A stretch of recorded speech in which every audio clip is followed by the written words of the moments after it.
Who are you? Are you just a product of your genes? Or an echo of your parents' upbringing? Are you a small cog in the massive machine of society? Or is there something deeper? Are you free? Truly free to choose who you become and to create meaning for your life out of nothing? In the 19th and 20th centuries, a courageous and unsettling philosophical movement emerged that looked directly into the face of these questions. It didn't look for answers in the stars or in history books, but searched for them in the heart of the human experience, in anxiety, despair, freedom, and responsibility. This movement is existentialism. Welcome to Cogitoski. Grab your coffee, and let's begin our quiet, useful, and enjoyable journey together. Today, we will dive into the world of three giants of existentialist thought: Kierkegaard, Nietzsche, and Sartre. We will explore their shocking ideas about freedom and responsibility, and in the end, we will ask the most important question: where does this absolute freedom lead us? To understand existentialism, we must understand the core idea that unites them all, despite their great differences. This idea was famously summarized by Jean-Paul Sartre in the phrase, "Existence precedes essence." What does this mean? Imagine a craftsman who wants to make a knife. Before he begins, he has a complete, preconceived idea of the knife in his mind. Its shape, its function, the material it will be made from. This idea is the essence of the knife. Then he makes the knife, and the knife comes into existence. So, for the knife, essence precedes existence. Traditional philosophies and religions have looked at man in the same way. They said that there is an essence of man, a human nature, a soul, a purpose, that has been predetermined by a creator or by nature. Then, man is born, comes into existence, in order to fulfill this essence. Existentialism, especially in its atheistic version with Sartre, turned this upside down. It said, for man, there is no creator, and therefore no preconceived essence. Man is first thrown into the world. He exists. Then, through his choices and actions, he begins to shape himself and create his essence. You were not born a coward or a hero. You were born nothing. And then, by your actions, you chose to be a coward or a hero. You are not a sculpted statue. You are both the sculptor and the statue at the same time. You are condemned to be free. Stop 1. Søren Kierkegaard.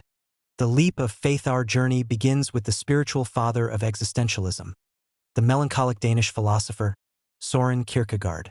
Kierkegaard was a devout Christian, but he despised the official Christianity of his time, which he saw as having become a mere cold, soulless social ritual. For Kierkegaard, to be human means to face real and painful choices. Our life is not a clear, logical path, but a series of leaps from one stage to another. Point 1. The aesthetic stage. This is the life of pleasure and sensory delight. Its inhabitant lives for the moment, avoids commitment and boredom, and is always seeking a new experience.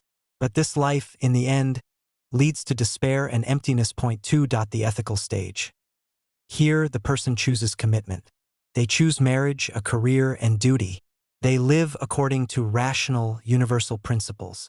But even this organized life does not answer the deepest questions of the soul and can lead to guilt and a sense of inadequacy before the absolute duty.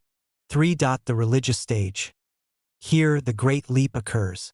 The person realizes that reason and logic have their limits, and that true faith requires a leap of faith into the unknown. It requires a personal, subjective, and passionate relationship with God, a relationship that transcends rational proofs.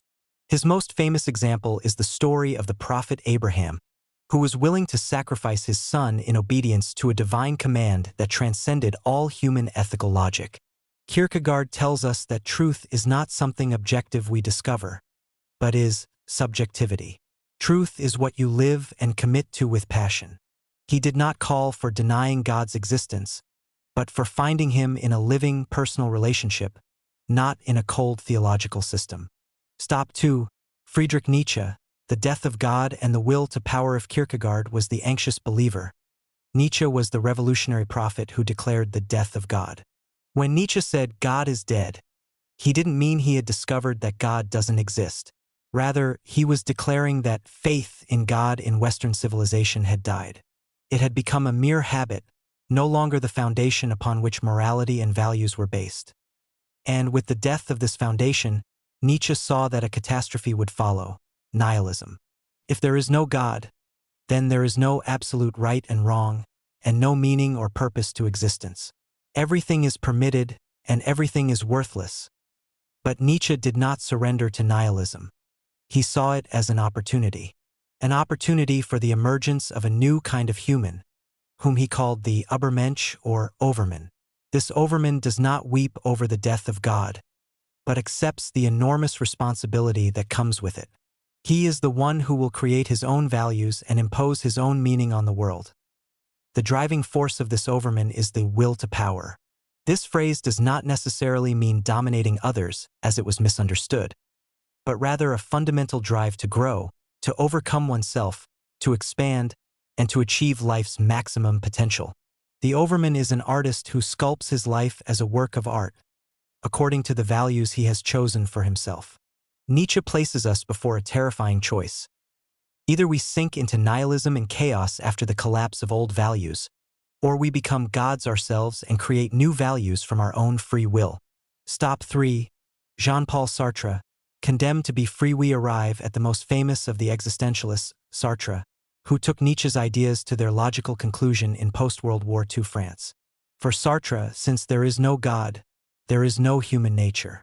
Existence precedes essence. This means you are absolutely and completely responsible for everything in your life. You cannot blame circumstances, society, your childhood, or even your temperament. If you are a coward, it is because you chose to do cowardly acts. You can, at any moment, choose to do brave acts, and thus become brave. This freedom is terrifying because it comes with immense anxiety. You do not choose for yourself alone. When you choose, it is as if you are saying to the entire world, "This is how a human being should be." You carry the responsibility of all humanity on your shoulders with every decision you make. To escape this anxiety, people resort to what Sartre calls bad faith. This is when you deceive yourself and act as if you are a thing with a predetermined nature, not a free being. Like the waiter who overacts the role of a waiter, forgetting that he is a free human who can quit his job at any moment. Or the person who says, "That's just how I am. I can't change."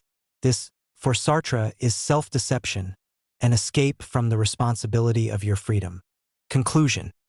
The limits of absolute freedom and the return to the absolute we have been on an amazing and unsettling journey. Kierkegaard called us to a personal leap of faith. Nietzsche called us to become gods and create our values. Sartre condemned us to absolute freedom and responsibility. There are positive and powerful aspects to these ideas. Existentialism forces us to be responsible. It reminds us that we are not just victims, but that we have the power to choose, to act, and to change our lives. It is a powerful call against laziness, apathy, and living like a herd. And here we reach the crucial point: where does this freedom lead if it is absolute and unconstrained? 1. The trap of subjectivity and nihilism. If every person creates their own values from scratch, as Nietzsche and Sartre say, what prevents someone's values from being murder and theft? On what basis can we say that their values are wrong and our values are right? Without an absolute frame of reference outside of ourselves, we return to the same problem as the sophists. Might is right. Whoever has the power to impose their values become the right ones. This leads to nihilism and chaos, the very disease that Nietzsche tried to cure. Point 2. The impossible burden of freedom. Sartre's idea that we are absolutely responsible is an unbearable burden. It ignores all the real constraints we face, the limits of our bodies, society, history, and genes. To ask a human to create himself from nothing is to ask him to be a god, which he is not. This inevitably leads to despair and constant anxiety. Point 3. The solution in an absolute reference. Here we discover that existentialism, even in its most atheistic forms, cannot escape the need for an absolute. It merely replaces the external absolute, God, truth, nature, with an internal absolute, the will, free choice. But this internal absolute collapses in on itself because it has no foundation. The logical conclusion we arrive at is that human freedom is real and powerful, but it is not absolute. It is freedom within a framework. For our freedom to be meaningful and valuable, it must be directed toward a purpose and a goal higher than itself. It must be based on an absolute reference for good, truth, and justice, a reference that we do not create, but that we discover and strive for. It is the freedom to choose between the right path and the wrong path, not the freedom to determine what is right and what is wrong. And this absolute reference, this firm foundation for values and meaning, is what faith in a wise and just creator provides. A creator who established a noble essence for man and gave him the freedom of choice to fulfill it or betray it, while bearing the responsibility for that choice. Thus, we find that the deepest insights of existentialism about responsibility and choice only find their true meaning when placed within the framework of faith in an absolute being who gives this responsibility its purpose, and this choice its value. Thank you for watching. Tell me in the comments, how do you balance your sense of personal freedom with your belief in the existence of fate and a divine will? I'll see you in the next episode.